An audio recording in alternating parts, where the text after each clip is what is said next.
Remember in one of our earlier vlogs we talked about the problems with slide-out rooms in motorhomes? Well, you know, no sooner did we have the carpeting get tore up about 2 or 3 videos back we showed you in our video log.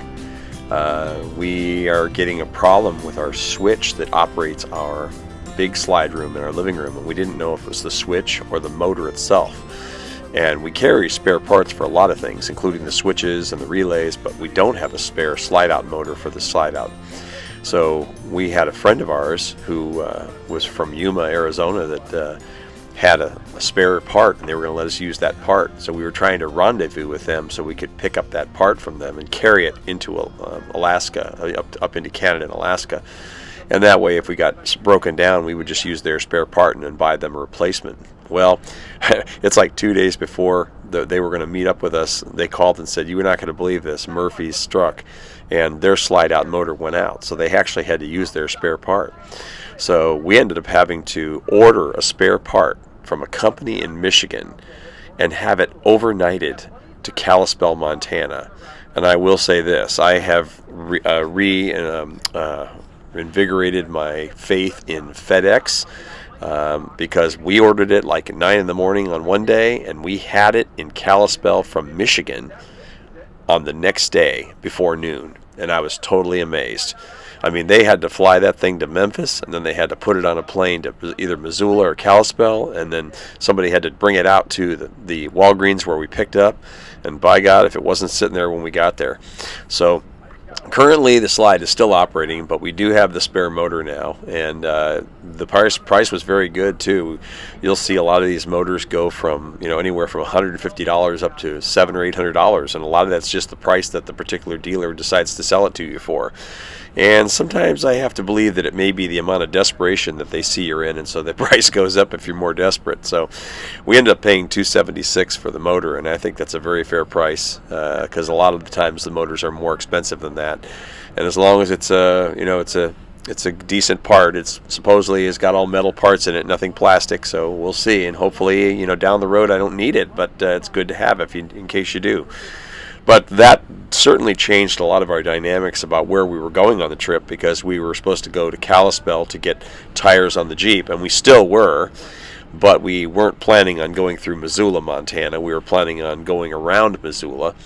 And when our friends, you know, were going to stop there and rendezvous with us, they were like 2 days behind us, and we were just going to sit there and wait for 2 days. Then I got the call saying that they unfortunately had a bad part on their coach, and they needed to use their spare part. So I said, by all means, it's your part, use it.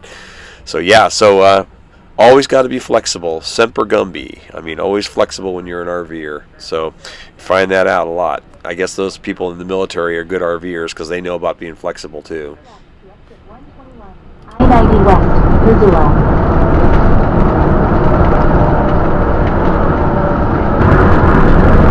It's free for the first time if you sign up for the Players Club. Which we will. And then the security will go out and unlock their electric. Okay. I think if you play for an hour, you get the 6 night free. I don't know, they'll tell you.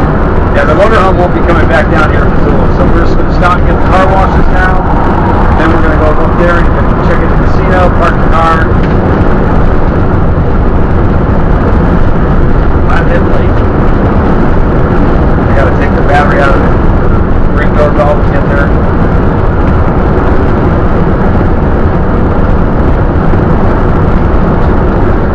In 1 mile, use the right lane to take exit 96, US 93 North, Montana 200 West, Kalispell.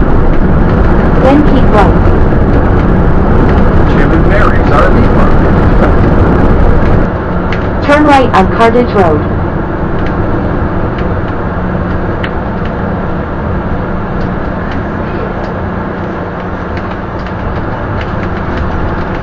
It's going to be back here somewhere. Yeah, they're on the right, back here. Somewhere. In 900 feet, turn right on Aluminum Road. That's what it said, aluminum road. Truck wash. Turn right on Aluminum Road. I mean, Throw in the dirt so you get dirty when you get done. I love it. In 500 feet, keep left. Keep left. Really? Signs down there. Yeah, it's truck wash. It's that red building.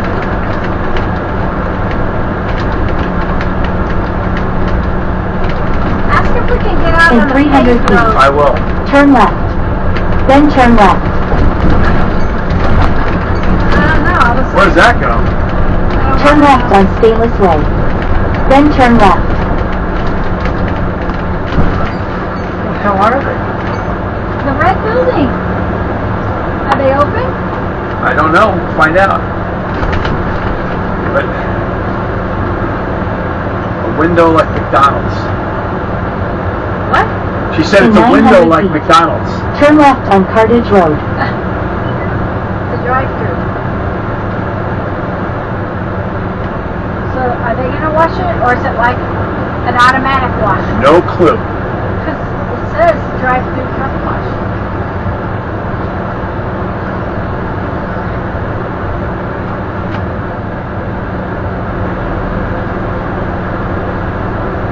It's like right here.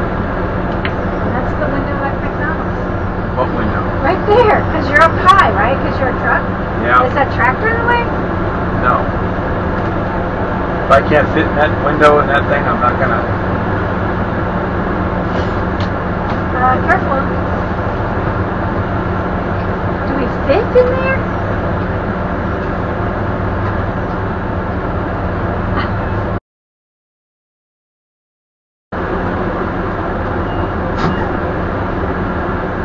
It's cheaper, you know,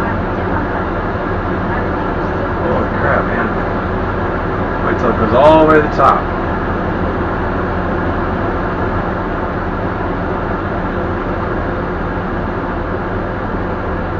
You're not responsible for any damage. Yeah, I see that.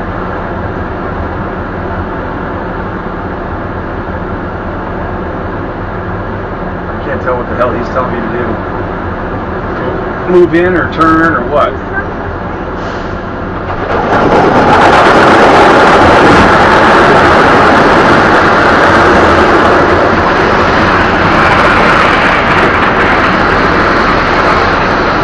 Tomorrow's gonna be people.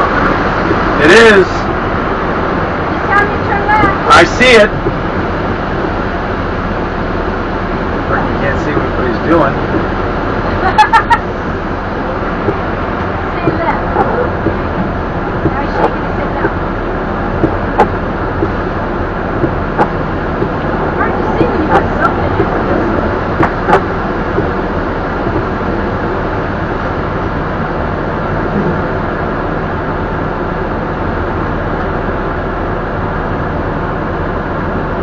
Maybe this time you're not chasing. I don't know what this guy's his signals are. They're just stupid.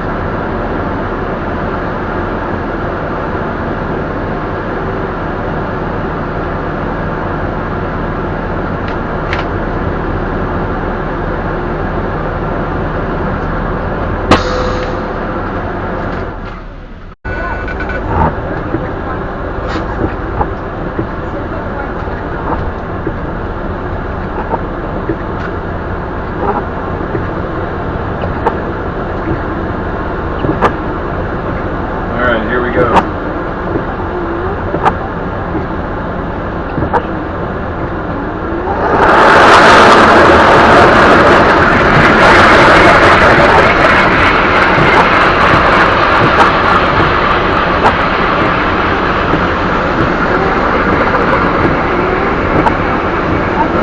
He said this is a lot more water coming down right here.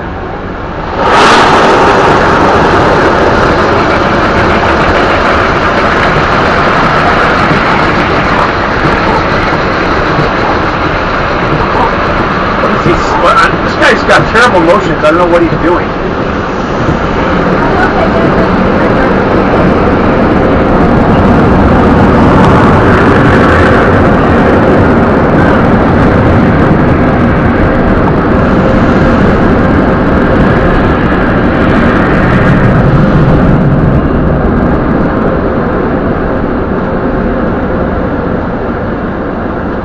Thanks.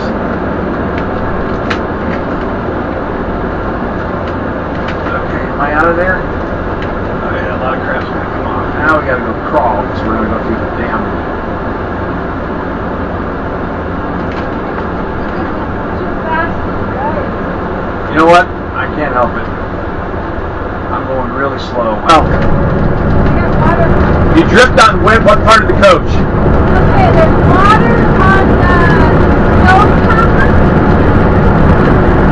Did we leave a window open in the kitchen? No, I think what happened is it came in the back of the microwave. It was right up to our Normally, when we do truck washes, we use Blue Beacon, and that's the big truck company we use. Of course, when you're in a state like Montana, there aren't any listed in Montana. At least there weren't any when we looked it up.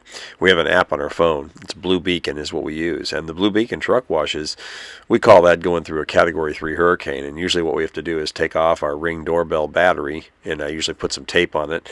And but this one here, this independent truck wash, oh my God, it's the one I've never seen. First of all, I couldn't even see the guy working there. I don't know if he's not making enough money or whatever, but he wasn't very happy with us trying to drive it in there. But frankly, I was blinded by the water spraying in there. I don't really think he cared either. Yeah, this was, I would say, a Category 5 hurricane. And we actually had some kind of electrical short out.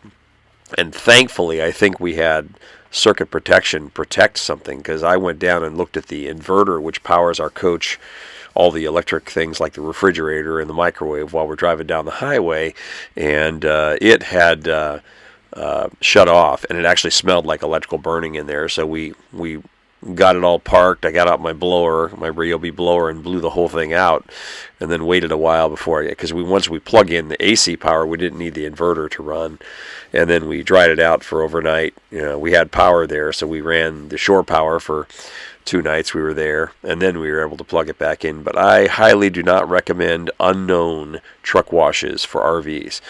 For semis, they work fine. I mean, you're pulling a Freightliner truck with a cab or a trailer behind it, the trailer can get washed.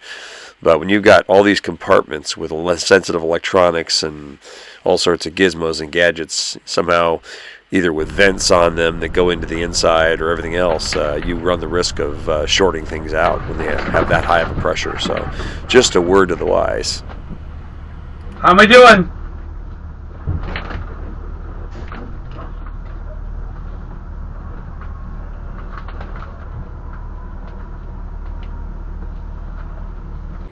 Okay, so this is the official RV to Alaska 23 sticker. We're part of that group on Facebook. I'll pick up the trash. I won't leave it on the ground. And we started this in 2020. Yes, we did. A nice spot. And we don't have to leave it on here forever, but this is now our permanent record that we were... And what else is it for? It's to let our friends that are traveling to Alaska that are in this group know that we're there. So if they see us on the highway or on the Alaska highway or on the Cassiar highway, they'll know we're part of the group. RVing, www.rvingtoalaska.com. And that's Stacy and Gary Quimby. Right. So. And where are we now? We are in Missoula, Montana. We're heading up to Kalispell tomorrow to receive a FedEx package for a slide-out motor for the Alpha. The big slide motor's acting up on us, and we can't have the living room not be able to come out. And then the other thing we want to do is have new tires on this Jeep, because this Jeep's they're good Michelins, but the tread's getting low, and they're getting close to the wear indicator, so it's time to change them. So we're putting the same tires. The Michelin Defender LTX is on there. All 4 brand new tires at Discount Tire in Kalispell. The extra one of the 4 that's going to be whatever the best one is going to go up on top on the roof rack with a tie down, and that's our spare. So we have a spare on the front of the coach for the coach. Don't we? Yeah, big one. And then we got a spare here. So hopefully we don't need it, but that's pretty cool. Now it says RV to Alaska, and we're about to put the sticker on the motorhome for the same one. Okay, so it's time to do the motorhome now. Motorhome's a little more dirty. It's oxidized, so we're gonna stick it right in here, right under the ABS brake sign. If I don't get this straight, I'll never hear the end of it. RV to Alaska 23. Bada boom. Now our coach has officially got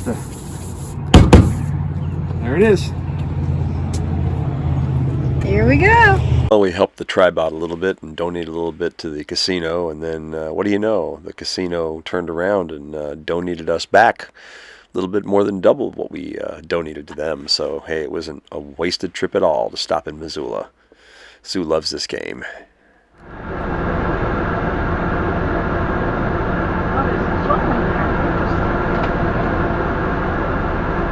Wi-Fi. See envelope, so you pay here. Okay. There's a pull-through. Yeah, that's a pull-through. You won't even have to disconnect. You want? All right. Well, what is that? What number? 14. What's the little blue tag say? Stop.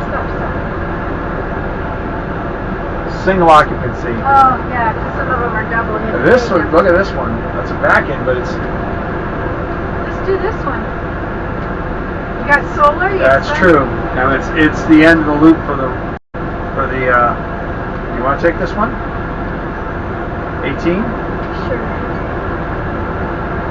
So you think you can get around the bend? I should be able to. Jump to that ticket. I am. I'm making it wide turn so I can.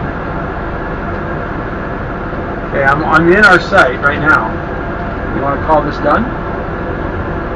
Okay, well this is, what is this called, Susie? This campground? Rexford Bench. Rexford Bench, and we are probably 5 miles from Canada. Well, on the road, 16. Yeah, okay. We have to go back several miles to get back to US 93, and then we're going to go head across the border tomorrow morning. We got a full tank of water, we got a full tank of propane, we got a full tank of fuel, and we have empty poop tanks and gray tanks, so we're good to go. And next stop is Banff, Alberta, and that's going to be tomorrow night, and we'll be there 3 days, and then we're going from there to Jasper, Alberta, and that's going to be beautiful. So we'll see. But this is a really nice campground. I mean, if it's US Forestry. it's US Forestry, but if it's true that we get 50% off, it's $2.50 for us to camp here. And even if we have to pay full price, $5. So yeah, you can't beat this. Boondock camping, but it's got paved sites. This is nice. So yep, some Bear-proof garbage. yep, we know we're in bear country. Didn't bring out. So we have a new rule with Dude now. We make sure that when we come, we open the door, we have to make him sit, and he has to wait. Oh, you have to mark? Seriously? Yeah. So, There's no signs about bears. though. but this is weird. Coming to this place, there was no signage to let us know this was a campground. We had to go. We found it on iOverlander or on just searching for it and Campandium and found it, but. Real nice. It's about 75 degrees right now, or maybe even close to approaching 80. It's 74, Susie said. So to be exact. But we, yeah, so it's nice. We're up there over there, so we're jacked up in the front because we're low, but we're still not perfectly level, but we have the bedroom is up, and that's what's important for sleeping. So that's what we have. So we are going into Canada tomorrow, June 2nd. We'll be entering Canada, so it'll be fun. We have not driven into Canada in a long time. So a couple of years, but not this part of Canada. Decades for this part of Canada. Anyways, this is the campground host. Pretty nice.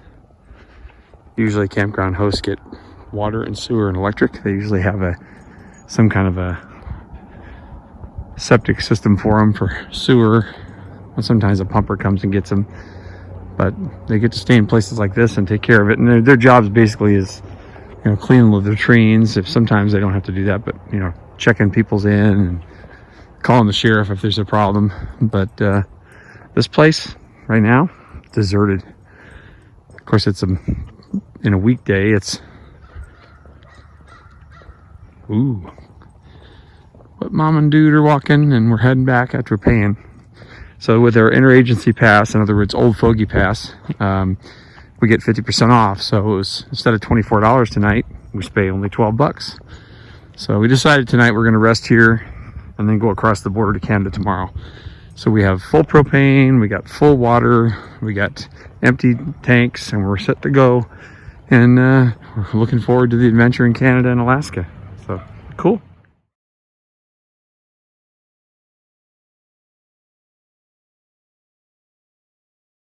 So we're at in the Kootenai National Forest in Montana. We're about 5 miles from Canada, at the Rexford Bench Campground. And for you millennials, this is a payphone. This is how we used to make phone calls. Of course, this one is a museum piece. It's dead, but you know, this is how we used to make phone calls. No cell phones. We had to stand here, talk to the operator, put money in it, quarters, a lot of quarters. And if you were smart, you could do what's called a collect call, and you say, call home and say, you know, the operator would say, who's calling? And you'd say, hi, this is Tom, Mom. It's call me back right away. And then the operator would say, what? And then you'd hang up, and then the mom would call you back. That's it. Anyways, it's a payphone. So that's what it is. It's a piece of museum history now.